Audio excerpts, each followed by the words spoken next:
Congress versus TRS. ఇది కేసీఆర్ ఈటల కొట్లాటే. రెండుగా చీలిన గులాబీ శ్రేణులు. ఈటలను ఒంటరిని చేయడంపైనే టీఆర్ఎస్ నేతల కసరత్తులు. ప్రజలకు చేరువైన ఆత్మగౌరవం సెంటిమెంట్. ప్రజా తీర్పుపై సర్వత్రా ఉత్కంఠ. హుజూరాబాద్లో జరుగుతున్న ఉప ఎన్నిక పోరు ప్రత్యేకమైనది. చూడటానికి ఇది బీజేపీ, టీఆర్ఎస్ మధ్య జరుగుతున్న ఎన్నికల యుద్ధంగా కనిపిస్తుంది. అదే సమయంలో కేసీఆర్, ఈటల రాజేంద్ర మధ్య కొట్లాట అని కూడా చెప్పవచ్చు. కానీ మొత్తానికి ఇది టీఆర్ఎస్ వర్సెస్ టీఆర్ఎస్ గానే భావించాలి. పార్టీ ఆవిర్భవించిన 2 దశాబ్దాల్లో తొలిసారిగా ఈ తరహా సవాలును పార్టీ ఎదుర్కొంటోంది. ఈటల రాజేందర్ రాజకీయాల్లోకి వచ్చిన తర్వాత 6 సార్లు గెలిచింది టీఆర్ఎస్ గుర్తుపైనే. తొలిసారి వేరే పార్టీ గుర్తుపైన పోటీ చేస్తున్నారు. దాదాపు 18 సంవత్సరాల రాజకీయ అనుభవంలో ఆయనకంటూ ప్రత్యేకమైన కార్యకర్తలను తయారు చేసుకున్నారు. వారంతా టీఆర్ఎస్ కార్యకర్తలే.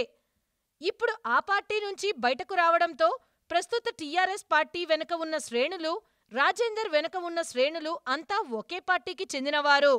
ఇప్పుడు ఉప ఎన్నికలో వీరు 2 వర్గాలుగా చీలిపోయారు. సొంత పార్టీ శ్రేణుల్నే ఈటల రాజేందర్ నుంచి దూరం చేయడానికి టీఆర్ఎస్ నేతలు ప్రలోభాల ఎరవేయాల్సి వస్తుంది.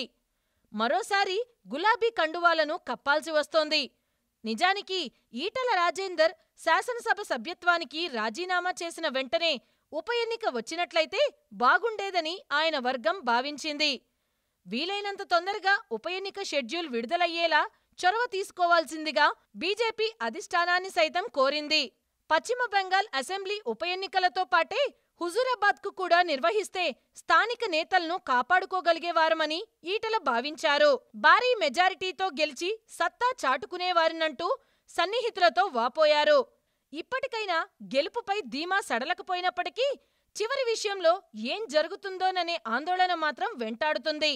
హుజూరాబాద్ ఉప ఎన్నిక టీఆర్ఎస్ అధినేత కేసీఆర్, ఈటల రాజేంద్ర మధ్య జరుగుతున్న ప్రత్యక్ష పోటీగానే రాజకీయ పరిశీలకులు విశ్లేషిస్తున్నారు. పోటీ చేస్తున్న అభ్యర్థి ఎవరైనా కేసీఆర్ ముఖాన్ని మాత్రమే చూసి ఓటు వేస్తారని టీఆర్ఎస్ నేతలే చెప్పుకున్నారు.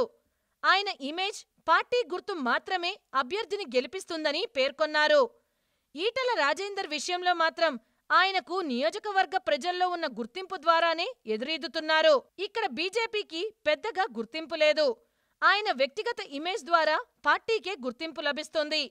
ఇక్కడి గెలుపు, ఓటమి వ్యక్తులుగా కేసీఆర్, ఈటల రాజేందర్కు సంబంధించిన వ్యవహారమే తప్ప బీజేపీ, టీఆర్ఎస్ పార్టీలకు సంబంధించింది కాదు. హుజూరాబాద్ నియోజకవర్గంలో ఈటలకు ఉన్న గుర్తింపు కారణంగా బీజేపీ అగ్రనేతలు కూడా ఆయనపై ఒత్తిడి తీసుకురాలేదు.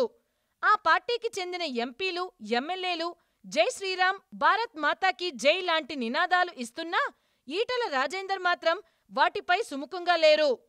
ఆయన గెలుపుతో పార్టీకి కూడా మైలేజీ వస్తుందన్న ఉద్దేశంతో అగ్రనేతలు ఆయనపై నినాదాల విషయంలో పెద్దగా ఒత్తిడి తేవడం లేదు. పైగా ఈటల మొదట్నుంచి చెప్పుకుంటూ వచ్చిన వామపక్ష భావజాలం విషయంలో ఆ సెక్షన్ ఓటర్లు ఇప్పటికీ ఆయనకు నైతికంగా మద్దతుగానే ఉన్నారు. ఈటల రాజేందర్పై గ్రామీణ ప్రజానీకంలో ప్రత్యేకమైన గుర్తింపు ఉంది. జమ్మికుంట, హుజూరాబాద్ పట్టణాల్లో కాస్త భిన్నమైన స్పందన ఉంది. ఉద్దేశపూర్వకంగానే తనను పార్టీ నుంచి గెంటేశారని తొలి రోజుల్లో చేసిన వ్యాఖ్యలు సానుభూతి తెచ్చాయి. చివరకు ఇది కేసీఆర్ అహంకారానికి, నా ఆత్మగౌరవానికి మధ్య జరుగుతున్న సమరం అంటూ స్వయంగా ఈటల చేసిన కామెంట్లు జనంలోకి బాగా దూసుకెళ్లాయి. ఆయనకు ఈ సెంటిమెంట్ బాగా కలిసొచ్చింది. ఇప్పుడు హుజూరాబాద్లో వచ్చే ఫలితాన్ని ఈ దిశగానే ఆయన ప్రచారం చేసుకోవటానికి దోహదపడుతోంది. హాయ్ ఫ్రెండ్స్, మా టుడే టుమారో యూట్యూబ్ ఛానల్ చూస్తున్నందుకు చాలా థ్యాంక్స్. మరిన్ని లేటెస్ట్ వీడియోస్ కోసం వెంటనే సబ్స్క్రైబ్ చేయండి. అలాగే ఈ బెల్ ని కూడా రింగ్ చేసేయండి. మా నోటిఫికేషన్స్ అన్ని మీ మొబైల్లో వస్తాయి. అలాగే మా వీడియోస్ మీకు నచ్చితే లైక్ చేయండి, షేర్ చేయండి, నచ్చకపోతే కామెంట్ చేయండి.